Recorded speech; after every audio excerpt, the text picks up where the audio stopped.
Vamos lá, vamos falar sobre doutrina nessa manhã. O apóstolo Paulo, ele diz o seguinte aqui: por isso eu, o prisioneiro no Senhor. Por que o prisioneiro no Senhor? Porque Paulo estava preso em Roma. Essas são as cartas da prisão, as epístolas escritas na prisão em Roma. Peço que vocês vivam de maneira digna da vocação a que foram chamados, da vocação, do chamado de vocês, do ministério, da missão que lhes fora confiada.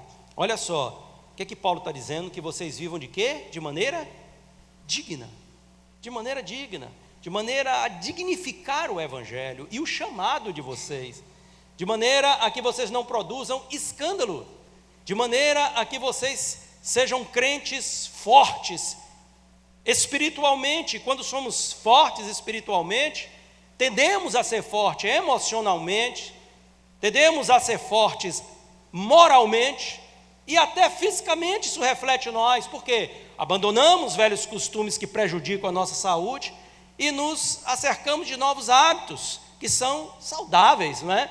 Então, assim, tudo isso vem no pacote quando você é uma pessoa que está buscando viver de forma digna, tá? A vocação que Deus tem para nós é algo extraordinário, é algo maravilhoso, que começa desde o dia em que você recebe a Cristo como Senhor e Salvador da sua vida, lá no seu coração, através da fé. A graça opera em você e você faz uma decisão: eu agora vou viver como uma nova criatura em Cristo Jesus. Olha como essa coisa é poderosa e é forte. E toda a previsão bíblica é tornar você uma igreja forte, um membro deste corpo fortalecido, porque quando você adoece, todo o corpo é afetado. Perceba isso. Essa forma de se apresentar à igreja é algo, essa analogia que é feita por Paulo em relação a um corpo e a igreja de Jesus Cristo, é algo muito preciso e que a gente poderia destrinchar de muitas maneiras. Mas Paulo está dizendo: olha, você, em primeiro lugar, é essencial, porque todos os membros de um corpo são essenciais. Mas também lembre-se de que quando você é afetado, todo o corpo é afetado. Se você machuca um dedo, a dor não está concentrada só no dedo, e você pode isolar e dizer: eu estou maravilhoso, mas o dedo aqui, não, isso reflete em todo o seu corpo, né? Se por acaso já aconteceu com você aquela martelada imprecisa, que foge do prego e bate no dedo, meu amigo, você sabe do que eu estou dizendo, ou apertou o dedo em algum lugar, aqui apenas um exemplo simples, você, aquilo dói dos pés à cabeça, e assim em todas as áreas do corpo. Por isso nós precisamos preservar todo o corpo. Você precisa me preservar para que você não reflita em você alguma enfermidade em mim. E eu preciso preservar você. Então, nós precisamos uns dos outros. Diga isso a quem está do seu lado: você precisa de mim. Está pensando que não? Está enganado. Você precisa de mim. Mas sobre a vocação, que é algo tão extraordinário, veja aqui nos versículos 17 e 18 do capítulo 1 da carta aos Efésios. Efésios 1, 17 e 18. Olha o que é que o apóstolo aos gentios aí escreve: peço ao Deus de nosso Senhor Jesus Cristo, Pai da glória, que conceda a vocês o espírito de sabedoria e de revelação no pleno conhecimento dele. Então o que é que ele está pedindo aqui? O espírito de sabedoria e de revelação no pleno conhecimento dele, tá? Para que vocês conheçam a Deus. A história aqui é conhecer a Deus. Se nós queremos ser pessoas fortes no Senhor, precisamos conhecê-lo. Peço que ele ilumine os olhos do coração de vocês, para que saibam qual é a esperança da vocação de vocês, qual é a riqueza da glória da sua herança nos santos. O que é que Paulo está dizendo aqui? Eu peço que Deus ilumine os olhos do coração de vocês, o entendimento, né? O discernimento, para que saibam a grandeza daquilo que está preparado para a igreja de Jesus. Como diz Paulo aos Coríntios, capítulo 2, nem olhos viram, nem ouvidos ouviram, nem jamais subiu ao coração de nenhum homem o que Deus preparou para aqueles que os amam. Olha que coisa linda, hein? Então o que Deus tem preparado para nós nunca foi imaginado por ninguém. Tem tanta gente de mente brilhante neste mundo, né? Tem tanta gente que inventa, pensa, imagina, retrata isso às vezes, né? Através de arte, através de filmes, através de pinturas. É ou não é? Coisas lindas, você vê e diz, gente, que coisa linda. Construções, né? A arquitetura é algo extraordinário, os homens fazem coisas extraordinárias, e tem lugares assim que você vê que, assim, poxa, produzidos pelas mãos humanas, sem falar em toda a criação de Deus. Tem lugares nessa terra que são deslumbrantes, que você fala, uau, que coisa linda esse lugar, né? Que maravilha, isso é uma obra, assim, de Deus mesmo, porque ninguém poderia pensar nisso, mas mesmo estas coisas não se comparam com aquilo que está preparado para a igreja do Senhor Jesus. Aquilo está preparado para você. Aí o Paulo vai dizer que Deus tem revelado isso pelo Espírito Santo ao nosso coração. Não as minúcias do que está preparado, mas que Deus tem coisas extraordinárias preparadas para nós. Para nós. Então você quer alcançar essas coisas, essa herança maravilhosa? Querido, você precisa primeiro vencer a jornada, a carreira que está proposta. E aí que vem, né, toda a questão. Porque todo mundo quer ir para o céu. Todo mundo quer ir para o céu. Pergunta aí quem acredita, qualquer um que tem algum tipo de base, de influência, de orientação cristã na vida, que acredita que existe um céu, que existe Deus, quer ir para o céu. Nem que seja pagando indulgência, mas quer ir para o céu. É ou não é? Então, as pessoas desejam isso, mas não é como nós queremos.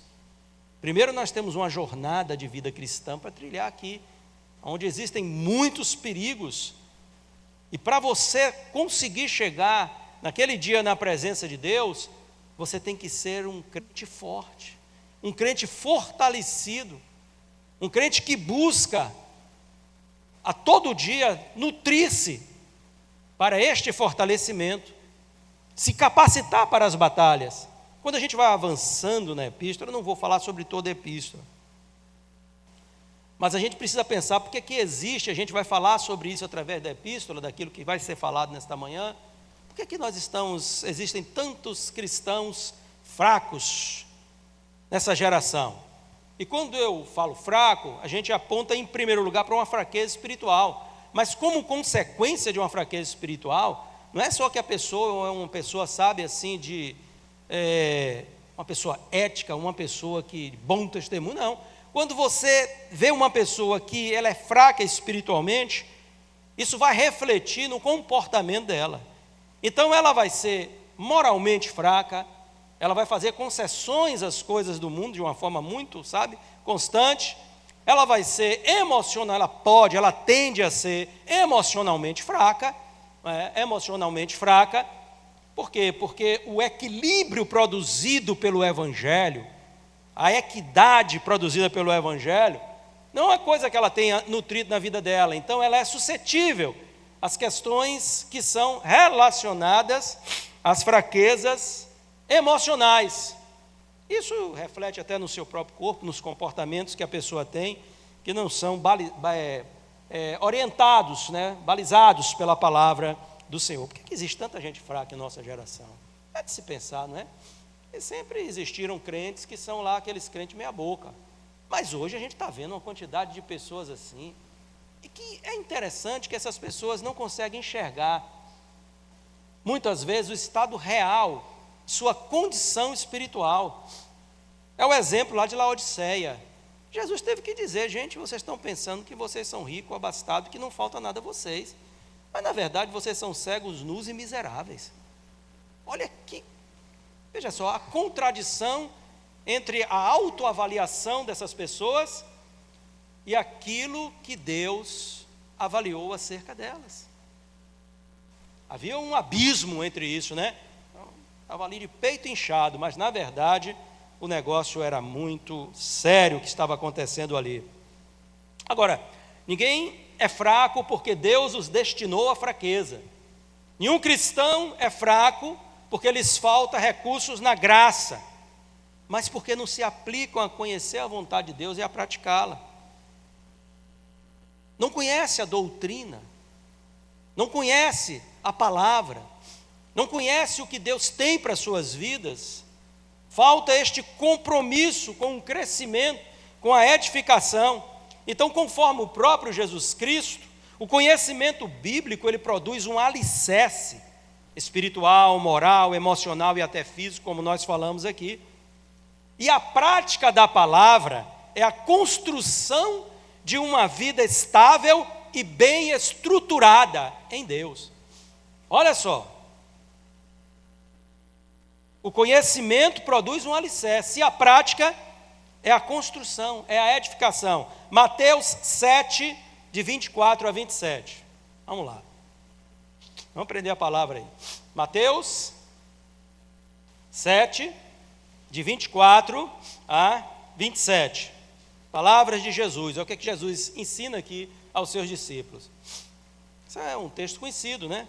Todo aquele, pois, que ouve estas minhas palavras e as pratica, ouve e pratica, será comparado o quê? A um homem prudente que construiu a sua casa sobre a rocha. Olha aí. Então ele criou um alicerce e ele edificou. Agora, o que acontece? Caiu a chuva, transbordaram os rios, sopraram os ventos e bateram com força contra aquela casa, e ela não desabou, porque tinha sido construída sobre uma rocha. E todo aquele que ouve estas minhas palavras e não as pratica, será comparado a um homem insensato que construiu a sua casa sobre a areia. Caiu a chuva, transbordaram os rios, sopraram os ventos e bateram com força contra aquela casa, e ela desabou, sendo grande a sua ruína. Tem muita gente na igreja assim, que ouve, mas não pratica, não vive.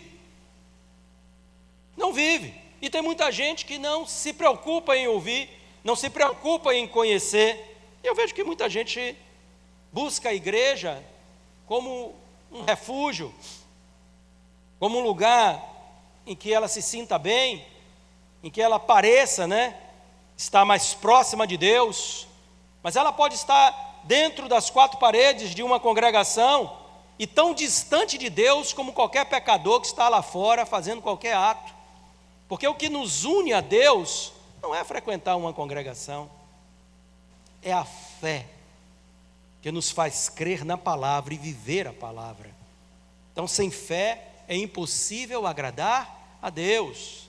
Hebreus 11, capítulo 6. Que importa que aqueles que se aproximam de Deus creia que Ele exista e que é o quê? Galardoador dos que o buscam. É isso aí.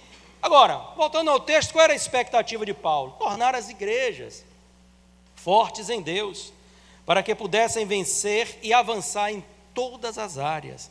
Então, Paulo usa uma poderosa arma que é a doutrina. A doutrina, tá?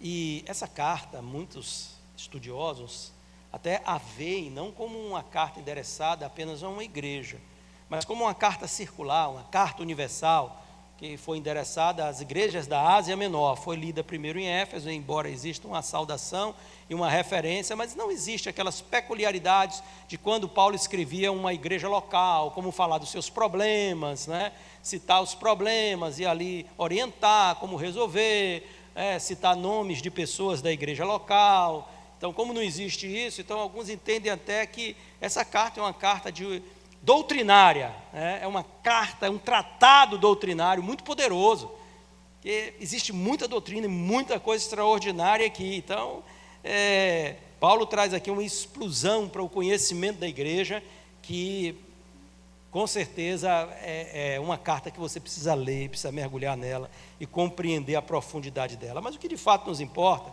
é nós sabermos que uma igreja doutrinada é uma igreja forte.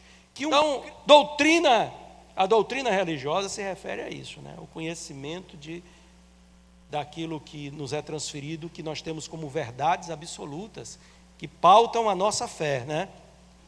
E eu vou falar sobre alguns pontos da epístola. Se a gente fosse falar de tudo, misericórdia, mas é bom demais.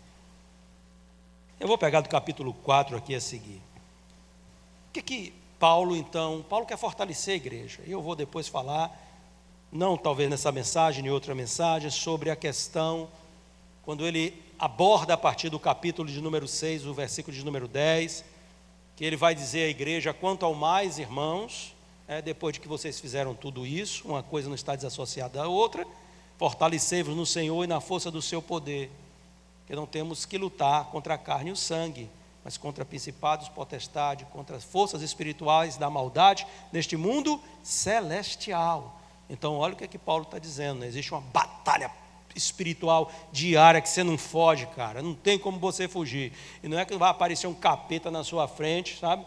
Mas é que o que esses demônios estão tentando produzir na nossa jornada para impedir o nosso crescimento, para afetar o nosso ânimo, né? Então você levanta e muitas vezes a coisa acontece completamente fora daquilo que foi previsto por você, que você muitas vezes não entende que aquilo é uma batalha espiritual. Mas para você chegar lá, você não pode omitir essas coisas. Uma coisa não anula a outra. E tem muita gente que vai para a igreja: não, vou buscar poder na igreja.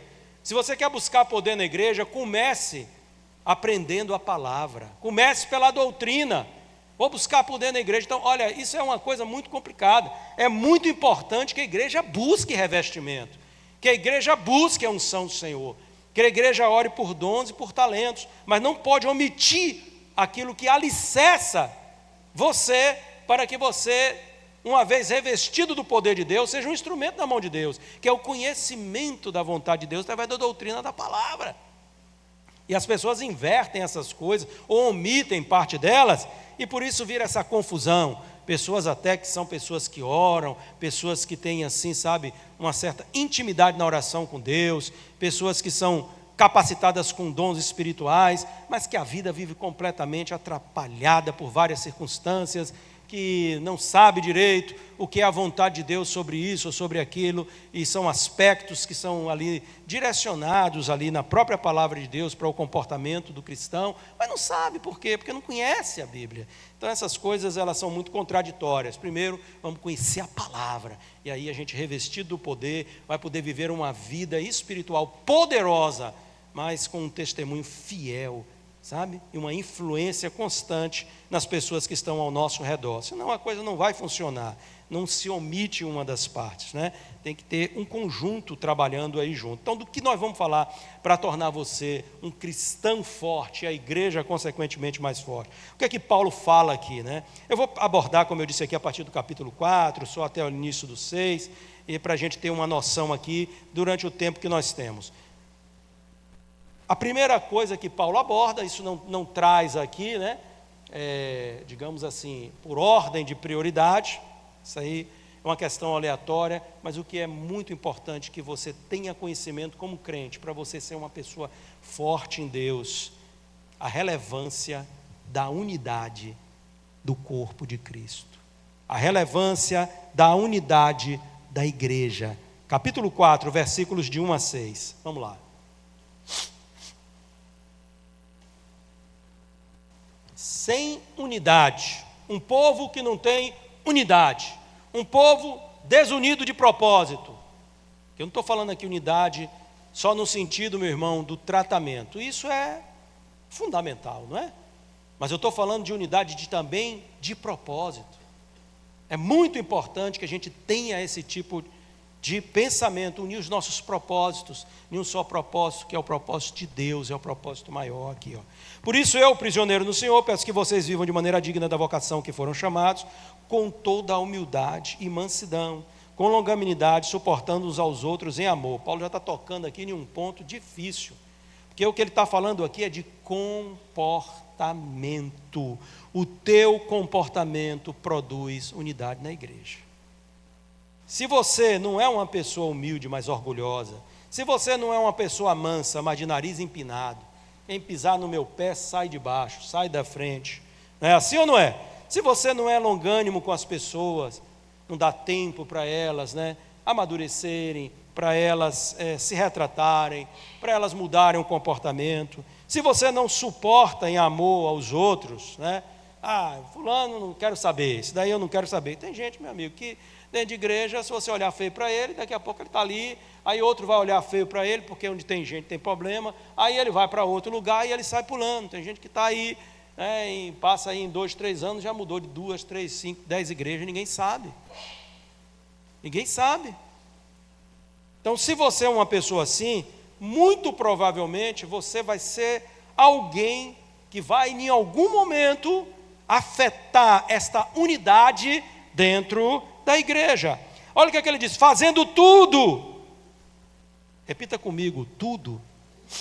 Você tem feito tudo? Para quê, pastor? Para preservar a unidade do Espírito no vínculo da paz. Você sabe onde a corrente arrebenta? No elo mais fraco. É ali que ela arrebenta. Onde você puxa ela, vai existir um elo mais fraco onde ela vai arrebentar. Você entende isso? Será que você é o elo mais fraco? E eu não estou falando aqui fraco no sentido porque a pessoa ainda insípida na fé, está no início da sua jornada cristã. Eu estou falando fraco porque você decidiu ter uma vida raquítica espiritualmente, à medida em que se omite de buscar a presença de Deus, de conhecer a presença de Deus. E é por isso que nós temos, às vezes, igrejas que hoje se traduz relevância por quantidade, por likes que se recebem, ou não é, Jorão? Por seguidores, aí você traduz a relevância. Eu acho que Jesus dá risada disso de vez em quando, ri para não chorar, para assim dizer, né? Porque, querido, não adianta.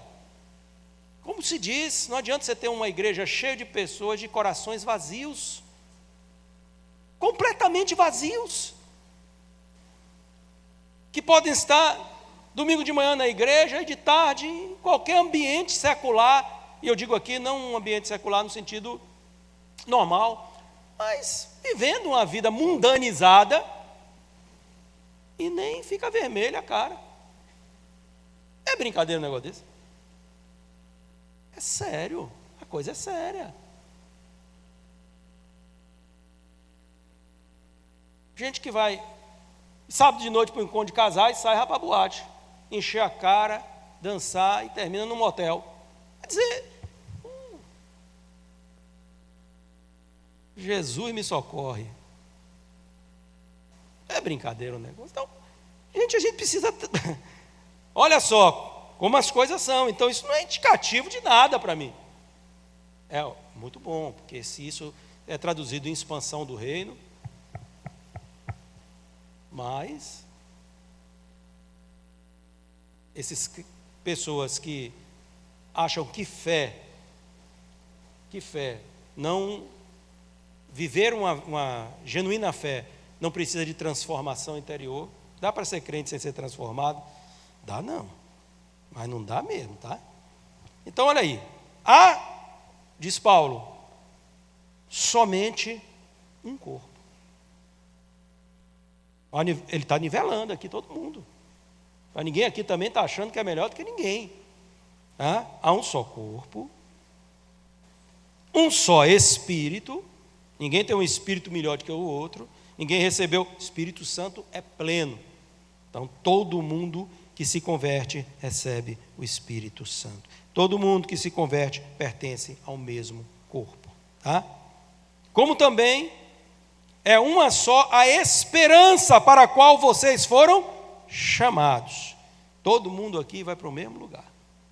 Galardão, aí vem a devida meritocracia, mas a salvação e a destinação do povo de Deus é uma só. Há um só Senhor, uma só fé, um só batismo, um só Deus e Pai de todos, o qual é sobre todos, age por meio de todos e está em todos. Então você não é melhor do que eu e eu não sou melhor do que você. A gente tem hierarquia dentro de igreja? Tem. Essa é a organização aprendida com o próprio Deus. Ninguém foge disso. Mas daí, alguém ser melhor aos olhos de Deus do que outro, isso aí, meu irmão, não existe. Todos nós somos filhos de um Pai celestial, o nosso Deus bendito. Então, para produzir este equilíbrio e esta unidade dentro da igreja, a gente precisa, irmãos, cooperar com isso. Mas quando nós somos agentes de pacificação dentro da igreja, demonstra que estamos amadurecidos. Porque o crente maturo, o crente que está espiritualmente fraco, ele é uma pessoa que produz o quê? Dissensões. Ele é um faccionado. Você pode ver. Ele gosta de facções, ele gosta de grupinhos. E eu sei que, olha, isso aí, Jesus era assim, todo mundo tem aqueles que são mais chegados. Eu não estou falando disso. Mas você não se coloca em o grupo que diz, esse aqui é o meu grupinho que é melhor do que os outros. É ou não é? E aí você vai crescendo com essas coisas no seu coração. Então uma pessoa madura, ela não sai por aí falando mal da sua congregação. Porque uma igreja não é paredes, não é uma liderança pastoral ou grupo de pastores que eu assiste, nem os líderes que cooperam com ele. Uma igreja somos cada um de nós. Nós somos a igreja. Você compreende isso? Quando você fala mal, você está falando mal de si próprio. E isso demonstra imaturidade. E um crente maduro, ele não faz esse tipo de coisa. Estou falando que você comentou algo pontual que aconteceu em uma determinada situação. Não é? Mas quando você vê gente com muita maledicência, e assim, gente que gosta de estar sempre criticando, contradizendo, falando isso e aquilo, ele não sobrevive sem duas coisas. Vou lhe mostrar quais são as duas coisas. Isso e isso, de alguém que vai ouvir o que ele tem a dizer. Se ele não tem mais quem ouça o que ele tem a dizer, ele vaza, ele não fica. Acabou. Ô, irmão, eu não quero saber dessas conversas não, cara. Acabou, ele não fica. Se não tiver onde ele despejar a amargura do seu coração, não tem como. Sei que ele cure. Mas olha só, então, Paulo está ensinando a igreja quer ser forte, você quer ser forte, procure unidade, não se isole, não seja um maledicente, não seja orgulhoso, não se ufane, não procure grupinhos para se isolar, procure grupos para se aliar, é diferente, entendeu? É diferente. Então, você está é muito simples, você está num ministério de obreiros, você está mais unido ali aos obreiros. Você está no ministério de louvor, você está mais unido ao louvor, mas não se achando melhor do que ninguém. Minha célula não é melhor do que a célula de ninguém, eu não sou um líder melhor do que ninguém. Nós todos estamos aqui para servir ao Senhor. É simples quando a gente pensa isso. E eu sei que existem muitas capacitações em vocês que não existem em mim, e que eu não tenho essa capacidade que você tem de fazer certas coisas. Por isso que há um compartilhamento de atividades dentro da igreja. Então ninguém se ufane. Um crente forte é um crente que produz unidade. E unidade, queridos, não é só unidade no sentido, como eu disse aqui no início, de você tratar bem o seu irmão, mas é unir o propósito. É unir a visão. Bote isso na sua cabeça. Porque uma coisa é certa, se não estamos indo para o mesmo lugar, do ponto de vista daquilo que é um propósito nosso, então a gente tem que ter um propósito doutrinário. Se a gente não concorda nas doutrinas básicas, é difícil. Já pensou? Então a gente precisa unir, estar unidos nestes propósitos. Por isso que eu digo a vocês, apoiem as realizações da igreja, porque é isso que um crente maduro faz. Ah, não tenho nada com isso. Você não tem nada com isso? Pelo amor de Deus.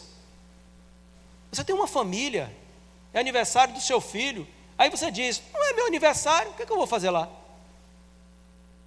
Imagine você, que incoerência, mas como cristãos somos incoerentes. E não atribua dolo à igreja por suas fraquezas, por seus problemas. Vai resolver os seus problemas. Você quer ajuda, tudo bem, mas tem gente que tem problemas e atribui à igreja a culpa pelos problemas. Só a misericórdia de Deus, porque não dá para entender. Então não procure transferir a sua culpa ou os seus problemas. Não faça que nem o outro, né? A culpa é minha, eu boto em quem eu quero. Vai para lá, para mim, em cima de mim, não. Nós estamos aqui para ajudar. Mas eu não sou Deus na vida de ninguém. Não pense que eu tenho uma varinha mágica para resolver os seus problemas. Ninguém vai chegar aqui e dizer, pastor, cadê aquela varinha mágica que o senhor guarda lá no seu escritório? Não existe isso. Mas foi um cajado para dar uma... Olha aqui a Bíblia, dá uma blibrada na tua cabeça aí, para ver se tu te converte. Não é verdade? Não existe isso. Então não venha achar, porque a igreja, até hoje eu não encontrei um marido, por causa da igreja.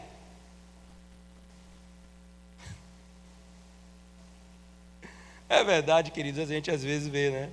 Eu estou aqui brincando, mas para trazer uma lição a vocês. Então, para com essa infantilidade. Essa infantilidade. Aí vai para lá. Aí chega na outra igreja e vê que é tudo a mesma coisa. Aí começa daqui a pouco, estou gostando disso. Minha vida não está fluindo aqui neste ambiente. É porque falta unção. É porque falta poder. Eu vou dizer, aqui não falta nada. A fonte está aqui. Se não está jorrando na sua vida, é problema seu. Vou resumir logo assim, na minha jorra.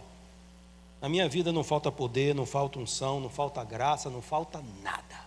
Eu tenho tudo de Deus na minha vida. E se eu quiser mais, eu tenho que jogar o balde, puxar. Não nada. Falta o quê? Eu entro aqui, eu louvo, eu adoro, eu me alegro, eu ouço mensagens, eu me edifico. Então tudo aqui. Minha família está aqui. Pessoas que eu amo estão aqui. Tem tudo. Estou num lugar de pessoas imperfeitas e sei disso, a começar de mim.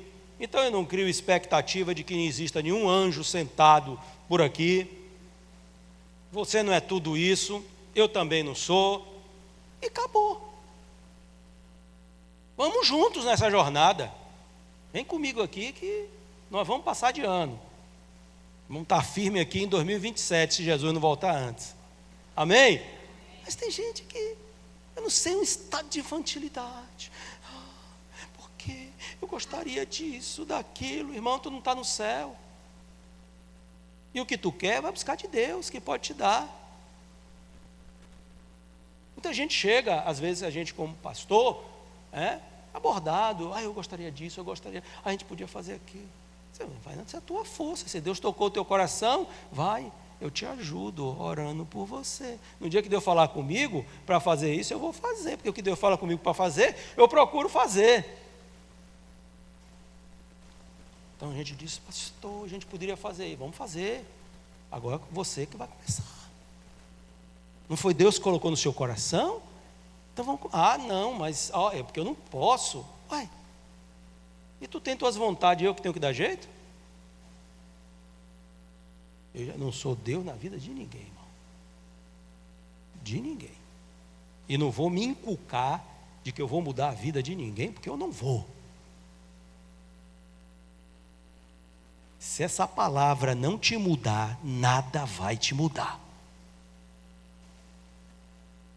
Nada.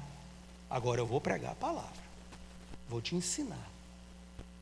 E vem tu nessa força que dá tudo certo. Amém? Você está ainda aí? Não desmaiou ainda não, né? Pronto. Aí ele vai falar de outra coisa que é fundamental, que um cristão precisa conhecer isso e praticar para ser uma pessoa forte e tornar a igreja forte. O que é? Se revestir das capacitações dos dons de Deus e servir. Como é que você está servindo a igreja? Como é que você serve a igreja hoje? Pastor, eu apareço aqui 2 vezes por mês. Grandes coisas. Como é que você está servindo a igreja? Tanta coisa para ser feita, meu irmão. Você não faz nada. Dependesse de alguns membros, a igreja nem aberta estava. Porque não se importa com nada dentro da igreja. Com absolutamente nada. Não se envolve com nada. Sabe? Não participa das coisas. Mas o que Paulo ensina sobre isso? Vamos lá. Efésios capítulo 4.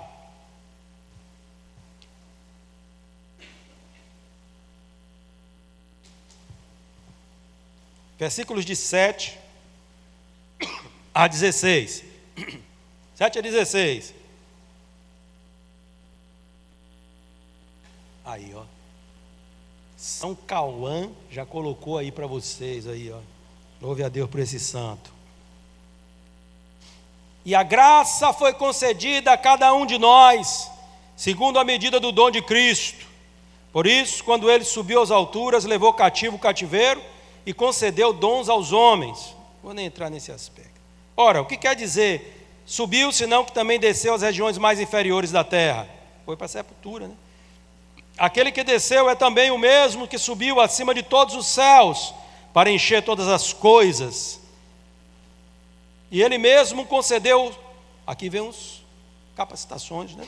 Uns para apóstolo, outros para profeta, outros para evangelistas e outros para pastores e mestres.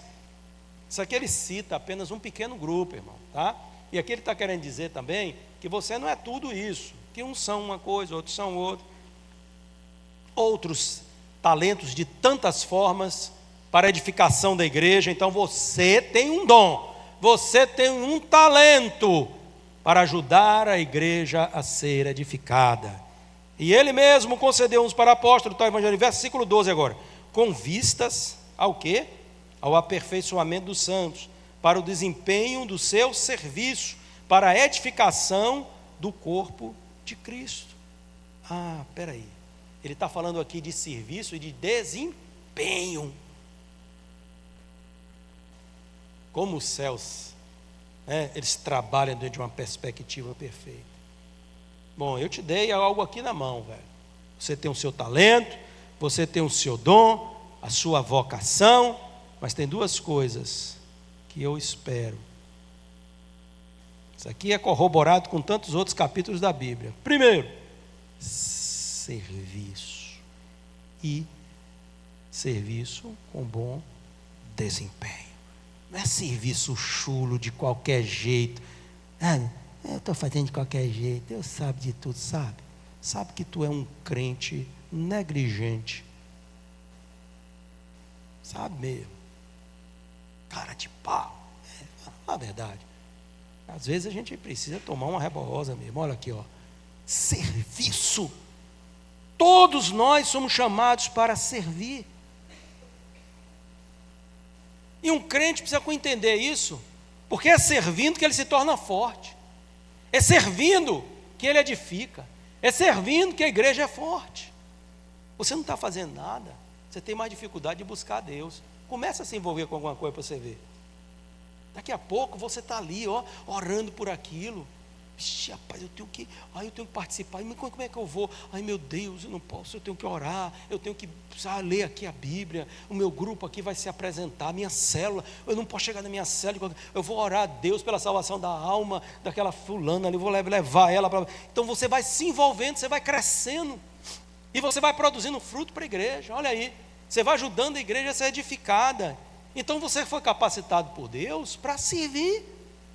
Você tem uma missão para servir. E servir com desempenho, não é de qualquer jeito não. Se der eu vou, se não der eu não vou. Se der eu vou lá. Eu sou obreiro. Eita, Deus já achou os obreiros aqui nessa manhã. Eu sou obreiro, mas eu vou no dia que dá. Imagine. Deus tem misericórdia de mim. Eu sou Deus, mas no dia que der eu apareço aí na tua casa para te socorrer. Imagina. É ou não é? Hein, Ivan? Só a misericórdia de Jesus, gente. Esse negócio do dia que der, isso não é compromisso, não. Isso não é comprometimento. Cadê teu bom desempenho?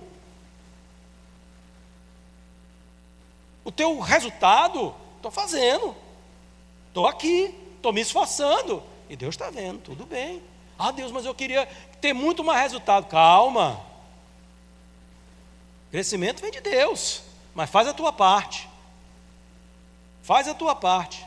Então somente esforça-te, tem de bom ânimo, e eu serei contigo, diz o Senhor. Não é verdade? Olha aí, então é isso aí. Com vistas ao aperfeiçoamento, desempenho aqui, quer que todos cheguemos à unidade da fé e do pleno conhecimento do Filho de Deus, ao estado de pessoa madura. O amadurecimento como vem através do serviço. O serviço dos outros, que reflete em nós, porque quando você desempenha o seu papel, eu sou edificado. E o nosso próprio serviço, que nos ajuda no fortalecimento, na edificação de nossas vidas, do pleno conhecimento do Filho de Deus, ao estado de pessoa madura, à medida da estatura da plenitude de Cristo. Gente, crente que não quer fazer nada dentro de igreja, que vai, é visitante assíduo, mas não faz nada, não tem compromisso nenhum com a igreja, não participa de nada, sempre com aquela coisa, eu não posso, eu não tenho tempo. Que você tem tempo para fazer tudo o que você quer fazer. Então a gente precisa ter esse tipo de comprometimento com as coisas de Deus, para o amadurecimento nosso e da igreja, para que não mais sejamos como crianças, arrastados pelas ondas e levados de um lado para o outro, com vento de doutrina, pela artimanha de pessoas. Olha, isso aqui é forte, viu? Pela astúcia com que induzem ao erro. Quando você é uma pessoa que não é madura em Cristo, sabe o que é que você vira? Massa de manipulação. Aí aquela pessoa mal intencionada chega até você. Está vendo como é que estão as coisas aí? Aí você está vendo aí. E você vai sendo manipulado. Você vai sendo induzido. Você vai sendo influenciado pelas pessoas que vão te conduzir para fora do propósito de Deus para a sua vida. Mas quando você é uma pessoa edificada, uma pessoa forte, você não entra nessa jogada. Mas isso é do diabo. E quem que nos influencia se não são as pessoas as quais nós, assim, tendemos a ter, né, elas com uma certa relevância? Então, preste atenção nisso, tenha cuidado, que Deus te esclareça. Mas seguindo a verdade em amor, cresçamos em tudo naquele que é o cabeça, Cristo, de quem todo o corpo bem ajustado e consolidado pelo auxílio de juntos, segundo a justa cooperação de cada parte, segundo a justa cooperação de quê? De cada parte. Você é uma parte. Você está cooperando? Sim ou não?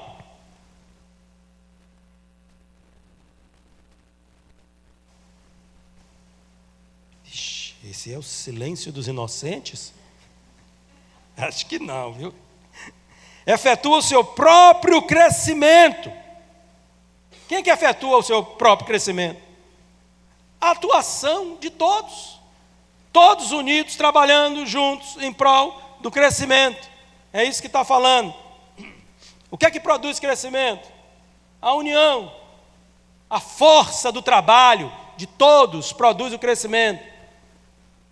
Agora, quando está 2, 3 remando, 10 olhando, a coisa fica difícil. Para a edificação de si mesmo em amor. Edificação de si mesmo em amor. Olha aí como a coisa é, hein? Ixi, o tempo já foi embora. Deixa eu pincelar um ponto a mais aqui que eu acho tão importante, porque isso vai falar de comportamento, tá? Outra doutrina que Paulo traz para o fortalecimento pessoal e, consequentemente, coletivo da igreja, neste capítulo tão precioso? A nossa nova natureza. Você é crente, né? Como diz o Matuto, pois bem. Vamos ver se você é crente mesmo. Eita, já decorei, pastor, já estou sabendo de cor e decorado o Salmo de número 1. Joia, isso não quer dizer nada. Satanás sabe um bocado de texto da Bíblia, usou uns para tentar seduzir Jesus.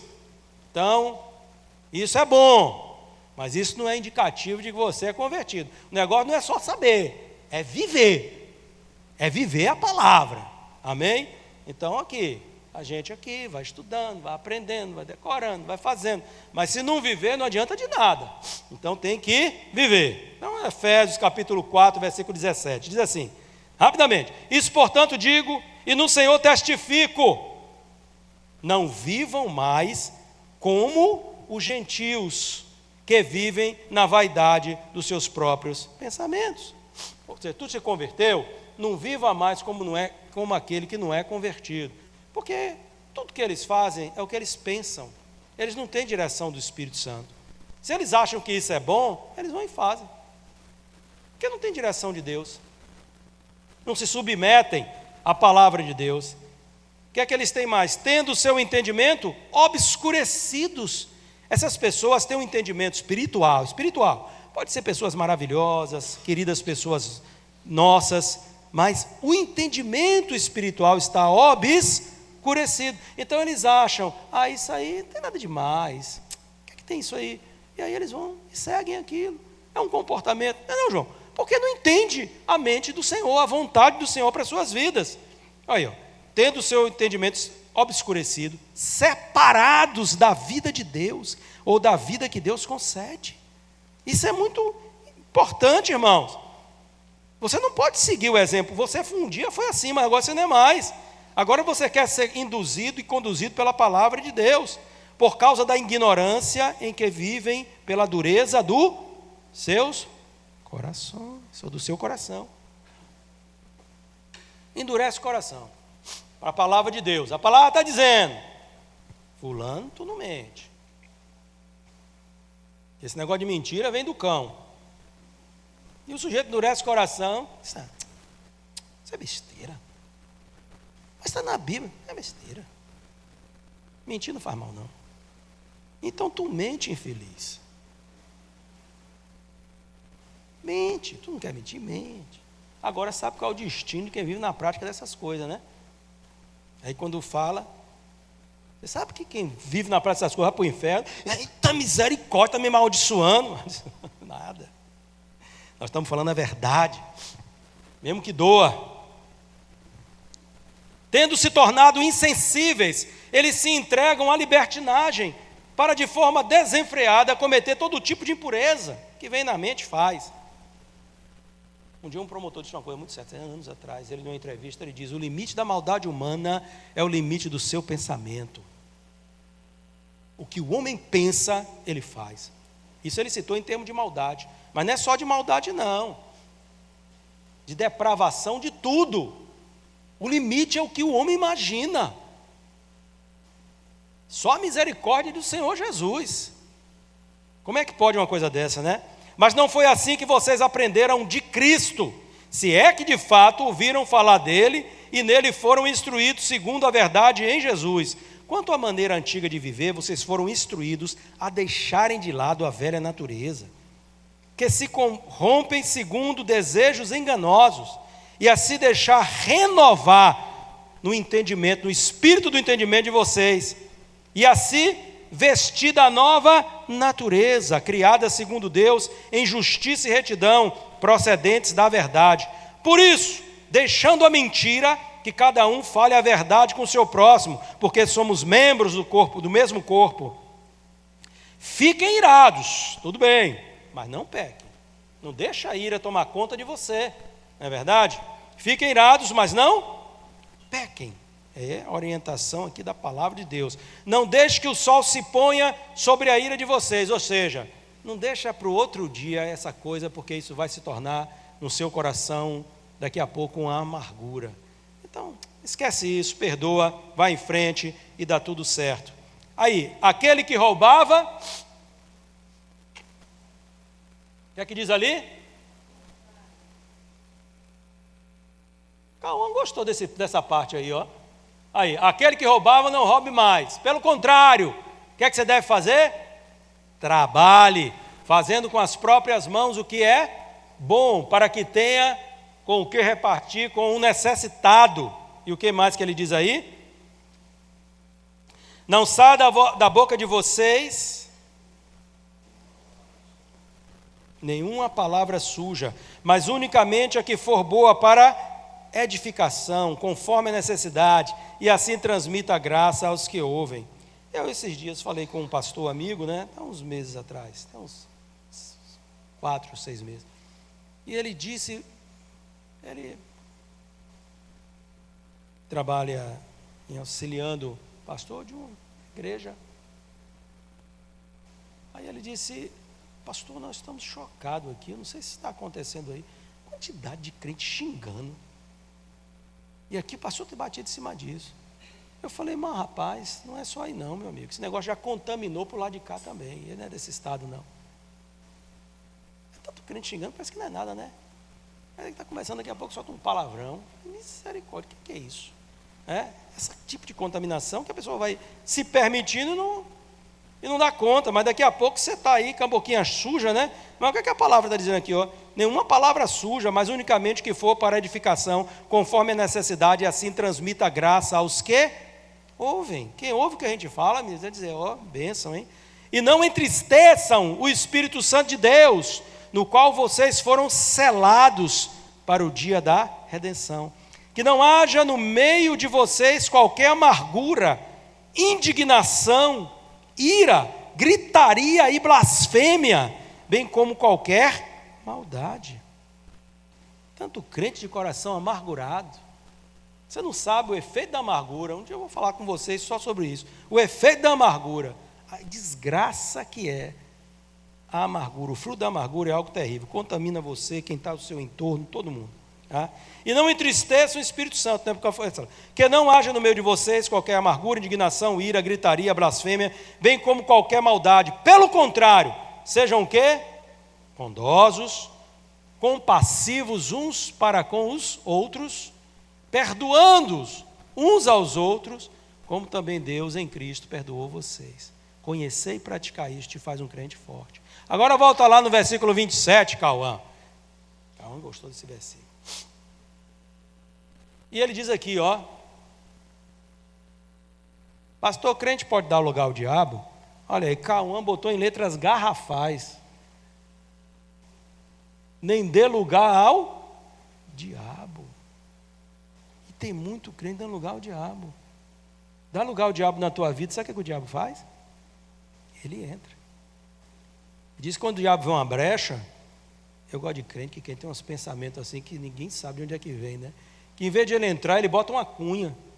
E aí ele vai batendo para abrir mais a rachadura, né? Eu falei, mas gente, de onde é que veio isso? Mas tem sentido, viu?